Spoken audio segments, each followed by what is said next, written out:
My name's Daisy, and this is the story of how I learned that family isn't always blood, and sometimes the people who should love you the most are the ones who hurt you the deepest. I came into this world as an unwelcome surprise to my parents, fresh out of college with stars in their eyes and careers on their minds. When my mom found out she was pregnant, she wanted an abortion. It wasn't the right time, they weren't ready, all that jazz. But my grandparents had other ideas. See, they were loaded, and they'd been bankrolling my parents' lives. When they caught wind of the pregnancy, they laid down the law: have the baby, or kiss the gravy train goodbye. From day one, I was an afterthought. My mom couldn't wait to get back to work, leaving me with a revolving door of nannies and my grandmothers. Don't get me wrong, I'm grateful for the care they gave me, but it wasn't the same as having real parents.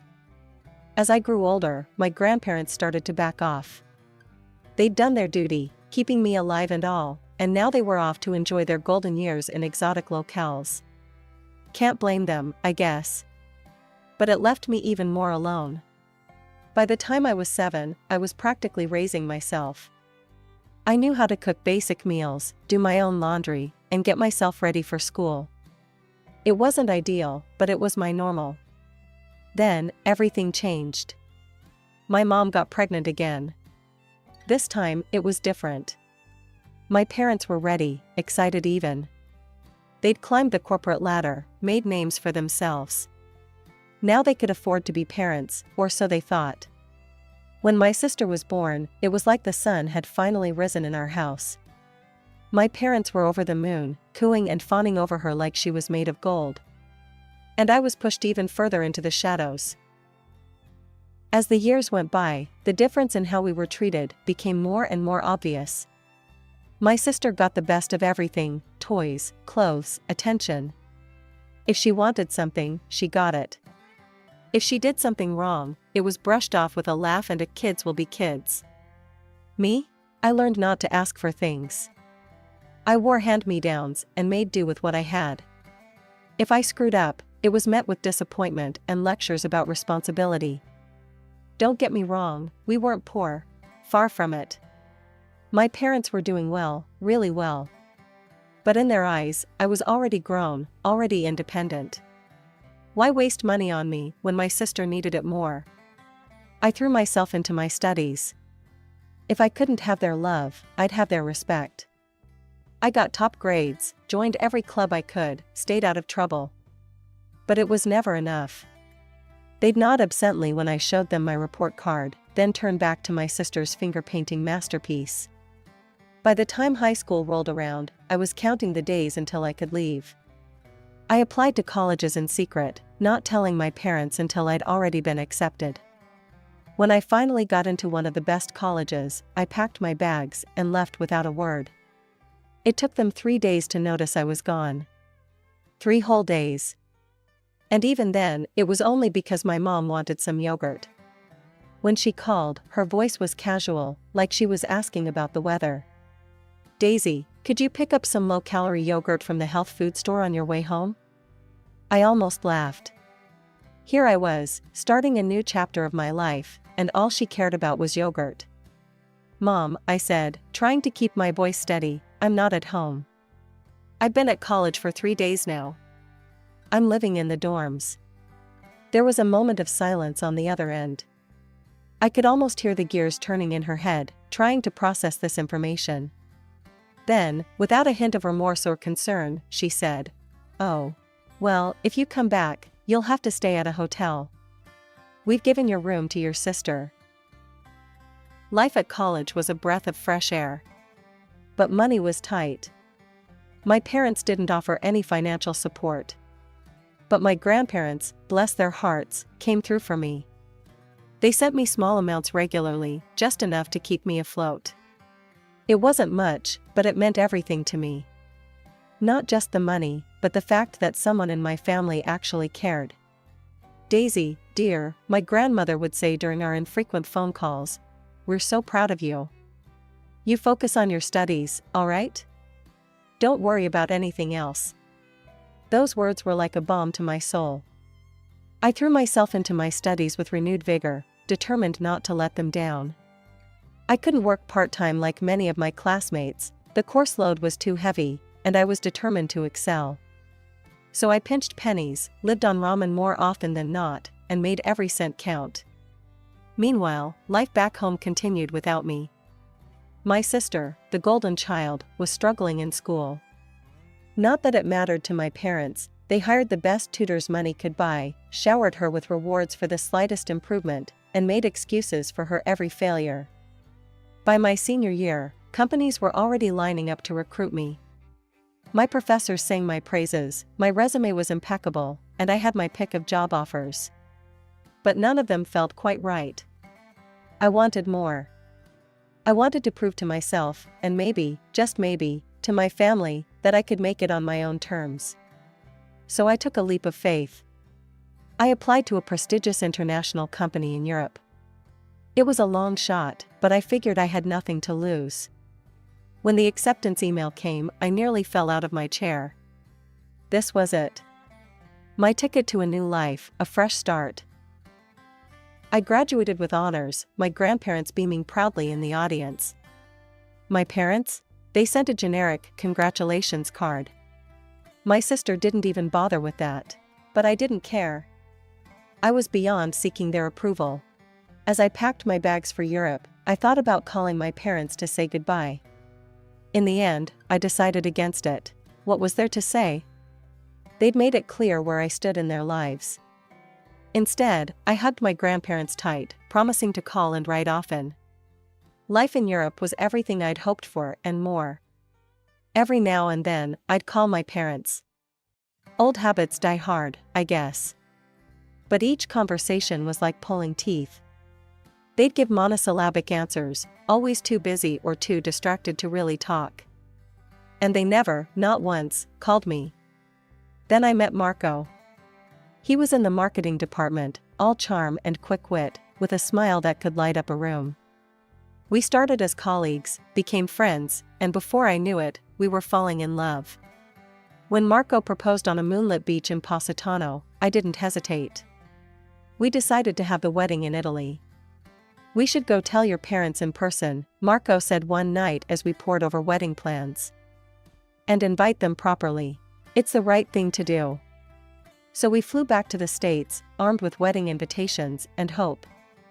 Foolish hope, as it turned out. From the moment we walked into my childhood home, it was clear we weren't welcome.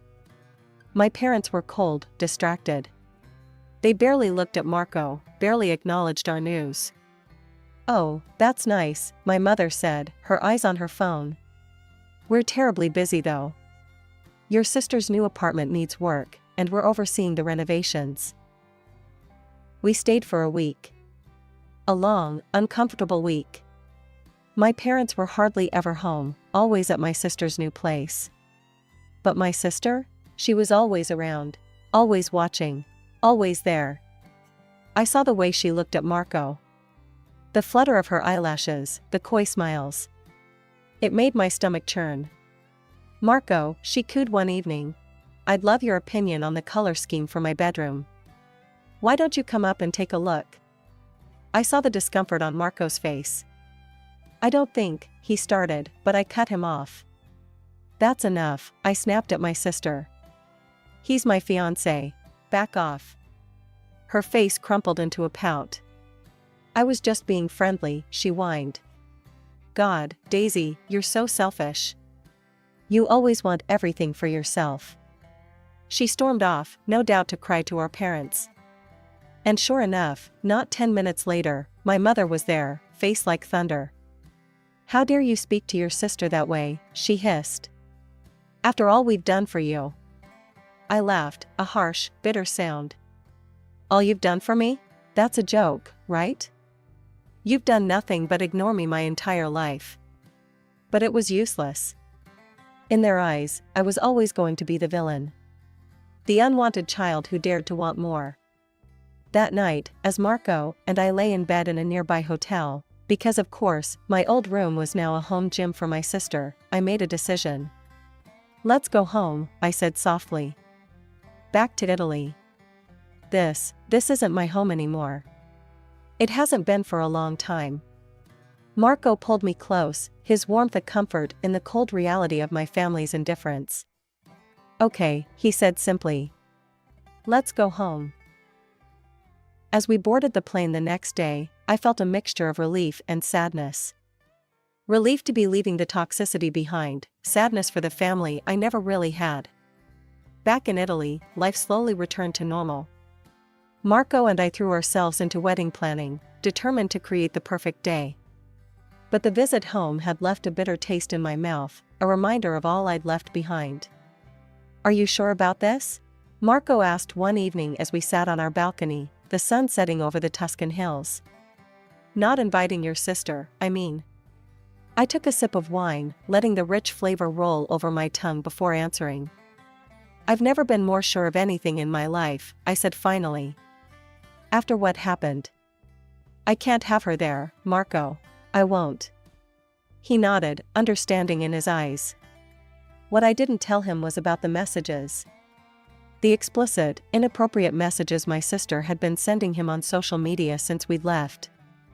I'd seen them by accident one day when using his phone.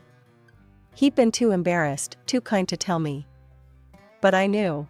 And it was the final straw. 6 months flew by in a whirlwind of cake tastings, venue visits, and dress fittings.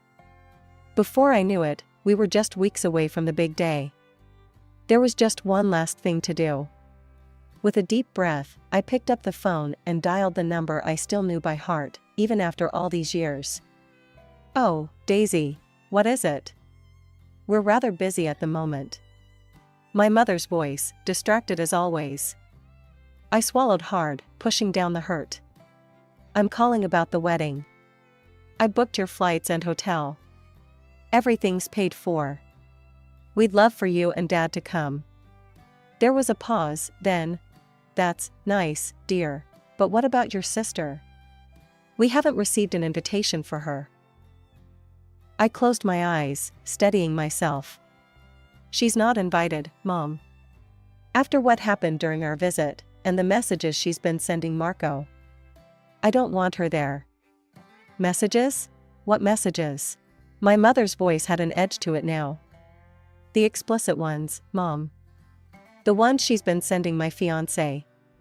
It's inappropriate and disrespectful. I won't have that drama at my wedding." The silence on the other end of the line was deafening. I could almost hear the gears turning in my mother's head, trying to find a way to excuse my sister's behavior, to make me the bad guy once again. "I don't know what you're talking about. Your sister would never do such a thing.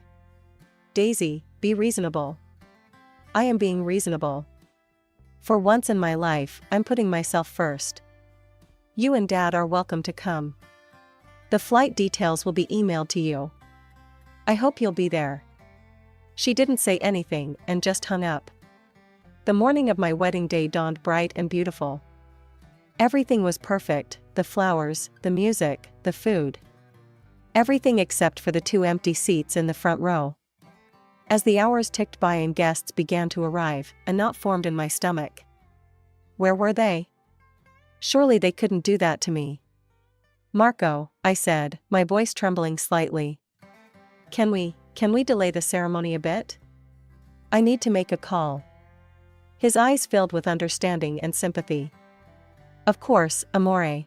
Take all the time you need." With shaking hands, I dialed my mother's number. It rang, and rang, and rang. Just as I was about to give up, there was a click. "Hello?" My mother's voice, groggy and irritated. "Mom, where are you? The wedding's about to start." There was a pause, then, "Daisy, do you have any idea what time it is here?" We were sleeping. It's the middle of the night. I felt like I'd been slapped. "Sleeping? But the wedding. You were supposed to be here. I sent you the tickets, the hotel information, everything." "Oh, that." Her voice turned cold. "Well, we decided not to come. Your sister is having her housewarming party today. We couldn't miss that." I couldn't believe what I was hearing. Her housewarming? But she's known about my wedding date for months. Why would she schedule it for today? Don't be selfish, Daisy. The world doesn't revolve around you. Besides, how could you expect us to go to one daughter's celebration and not the others? If you had invited your sister like you should have. Mom, I cut her off, my voice hard. You know why I didn't invite her? After what she did. That's all in your head, Daisy. Your sister would never do such a thing. You've always been jealous of her, always trying to make her look bad. I laughed, a bitter sound. Jealous? Is that what you think this is about? God, Mom, do you even hear yourself? Don't take that tone with me, young lady. This is your own fault. Your sister's party is none of my business, I finished for her. Just like my wedding is clearly none of yours. Goodbye, Mom. Enjoy the party. I hung up before she could respond, my hands shaking but my resolve firm. I looked at myself in the mirror, took a deep breath, and made a decision. And so, I walked down the aisle alone. No father to give me away, no mother to shed a tear. But as I looked at Marco, standing there with love shining in his eyes, I realized I didn't need them. I had everything I needed right here. Time has a way of healing wounds, or at least numbing them. Marco and I built a life together, full of love, laughter, and success. We'd both climbed the corporate ladder, our hard work paying off in promotions and accolades. We traveled, we made friends, we created a home. My parents never reached out. No congratulations on our wedding, no holiday greetings, nothing. And after a while, I stopped expecting them to. I stopped checking my phone on my birthday, stopped hoping for a Christmas card. It was easier that way. Then, on a random Tuesday in April, my phone rang. An unfamiliar number with a very familiar area code. My hometown. Hello? I answered, my heart pounding. Daisy, is that you? My mother's voice, sounding older, more tired than I remembered. Daisy, we need your help. And so the story came out. The company my parents had worked for, the one they'd sacrificed everything for, including their relationship with me, had gone bankrupt. They were out of work, with no savings to fall back on. We've always lived well, you know that, my mother said, a note of desperation in her voice. We know we haven't been good parents to you. But we need help, please. I closed my eyes, conflicting emotions warring inside me. Anger at their past treatment, satisfaction at their comeuppance, pity for their situation, and a small, traitorous spark of hope. Maybe this was it. Maybe this was the moment they'd finally see me, value me. Okay, I said finally. I'll help. How much do you need? The figure she named made me wince, but I could afford it. Marco and I had done well for ourselves, after all. I made the transfer immediately, a mix of emotions swirling in my chest.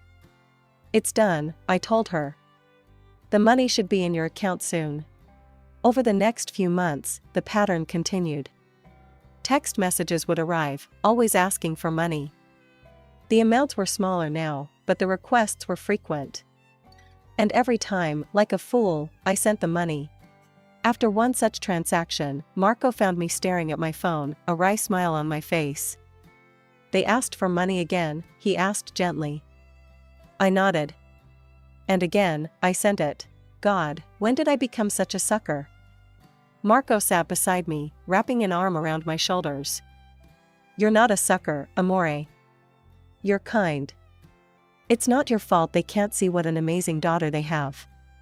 It was a lazy Sunday afternoon when my world tilted on its axis once again. I was idly scrolling through Facebook, a cup of coffee in hand, when a photo stopped me cold. My parents, looking tanned and relaxed, cocktails in hand, lounging by a pool at what was clearly a very expensive resort. My hand shook as I clicked through more photos. There they were, dining at a Michelin-starred restaurant. Posing in front of a luxury spa. Living it up like they didn't have a care in the world. Like they hadn't been begging me for money for months. With a growing sense of dread, I navigated to my sister's page. What I saw there made my blood run cold. Photo after photo of her with a brand new sports car, at high-end bars, designer shopping bags piled around her.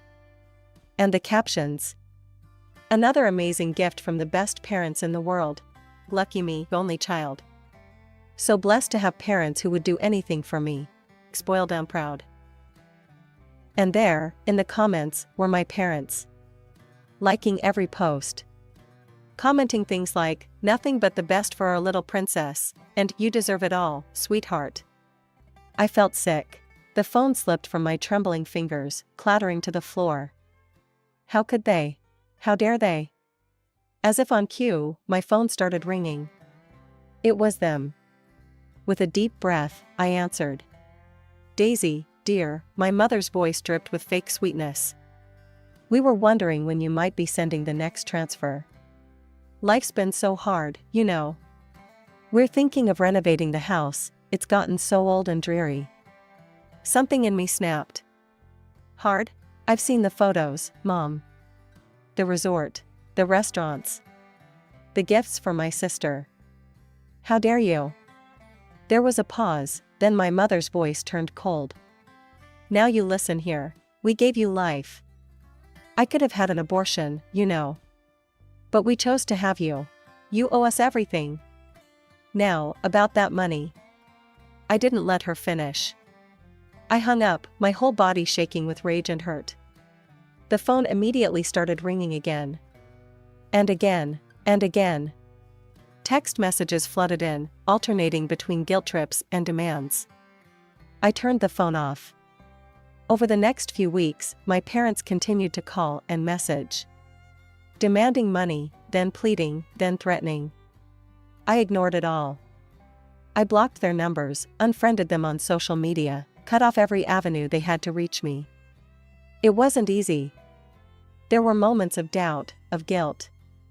But every time I wavered, I remembered those photos, those comments. The cruel words my mother had spat at me. Years passed, and life continued to evolve. Marco and I had built a successful life in Europe, but something was calling us back to the States. Maybe it was nostalgia, or maybe it was the desire to start a family of our own in familiar surroundings. Whatever the reason, we made the decision to return to my hometown. We quickly settled into our new life. A quaint house in a quiet neighborhood, prestigious jobs that challenged and excited us, and plans for the family we hoped to start soon. It felt like everything was finally falling into place. One afternoon, while having coffee with an old school friend, I learned about the dramatic turn of events in my estranged family's life. Did you hear about your sister's party? My friend asked, her eyes wide with gossip. I shook my head, bracing myself for whatever came next. It was wild, she continued. After everyone left, she fell asleep while smoking in bed. The whole house went up in flames. Your sister made it out, but the house, it's gone, Daisy. Completely destroyed. I sat there, stunned. The house I grew up in, the site of so many conflicting memories, reduced to ashes because of my sister's carelessness. That's not even the worst part, my friend added. Turns out your parents let the insurance lapse.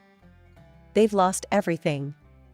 A part of me felt a twinge of satisfaction, quickly followed by guilt for feeling that way. But mostly, I felt nothing. They had made their choices, just as I had made mine. Life went on. Marco and I focused on our careers, our home, our future. Then, one sunny Saturday morning, a knock on the door changed everything. I opened it to find my parents standing there.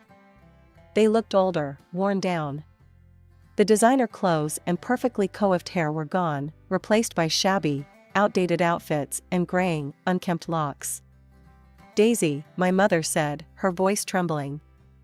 We need your help. I stood there, frozen, as they poured out their tale of woe. Living in a cramped, rented apartment. Struggling to make ends meet. No savings, no support from their own parents, unable to find work at their age. And your sister, my father added, his voice bitter. We asked to stay with her, in the apartment we bought her. She kicked us out. Said she didn't have room for old people. A part of me wanted to laugh at the irony. The golden child, turning on them just as they had turned on me.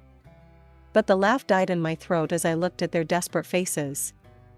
Please, Daisy, my mother pleaded. We have nowhere else to go. You're our only hope. For a moment, I was tempted. The little girl inside me, the one who had always craved their love and approval, wanted to throw open the door and welcome them in. But then, "You owe us this," my mother said, her tone shifting from pleading to demanding. "After all, I could have aborted you. You owe us your life." And just like that, the spell was broken. I felt a calm settle over me, a certainty I had never known before. "No," I said, my voice steady and clear. "I don't owe you anything. Not for giving birth to me, not for the years of neglect, not for choosing my sister over me time and time again. You made your choices. Now you have to live with them. Now, I'm asking you to leave. If you don't, I'll call the police." My father tried to step forward, but I stood my ground. "I mean it," I said. "Leave. Now. And don't come back." They left, hurling insults and threats as they went. I closed the door, leaning against it as tears finally came.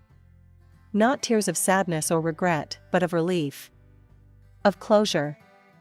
That night, I called my grandparents. They had always been there for me, even from a distance. They listened as I poured out the whole story, offering words of comfort and support. "You did the right thing, Daisy," my grandmother said. "You can't set yourself on fire to keep others warm. Especially those who wouldn't even notice if you burned." As I hung up the phone, I felt a sense of peace wash over me. The last ties to my toxic past had been severed. The future stretched out before me, bright and full of possibility.